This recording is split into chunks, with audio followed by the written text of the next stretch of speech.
Mesdames et messieurs, bonsoir. Des haumardiers de la Gaspésie en ont assez de remettre en question la grandeur de leur casier.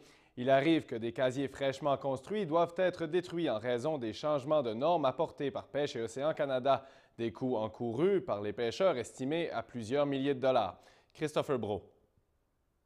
Ça, c'est ma cage que j'ai bâtie en 2005. Et c'est une trop grosse superficie. Puis ça, c'est leur nouvelle cage qui accepte par Pêche et Océan. Puis si tu compares les deux en volume, ils sont presque identiques.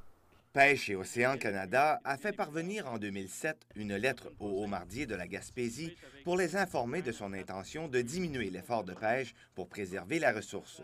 Les mesures adoptées ont été d'imposer des modifications au volume des casiers, engendrant des coûts majeurs pour les pêcheurs. Voici la grandeur des casiers types et ça va être mis en place en 2012, ce qui donne du temps pour que les casiers soient usés, si on veut, là, pour normalement la durée de vie d'un casier. Les cages ont une espérance de vie d'une quinzaine d'années, ce qui rend vulnérable le pêcheur, obligé d'être conforme aux normes de Pêche et Océan Canada année après année.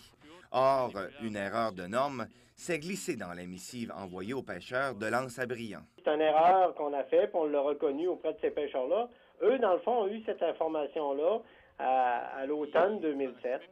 Puis, ils ont commencé à construire des casiers à partir de ces informations-là. En guise de réparation, les haumardiers de ce secteur se sont vus octroyer des permis spéciaux donnant le droit de pêcher avec des casiers hors normes pendant toute la saison 2012, ce qui a créé une injustice auprès des pêcheurs des autres secteurs, obligés de pêcher avec des casiers types.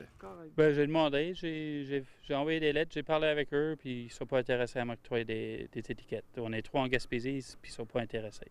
Pêche et Océan Canada a accepté de réduire le nombre de casiers à l'eau pour ceux qui voulaient utiliser leur cage hors norme. C'est plus 235, c'est 208.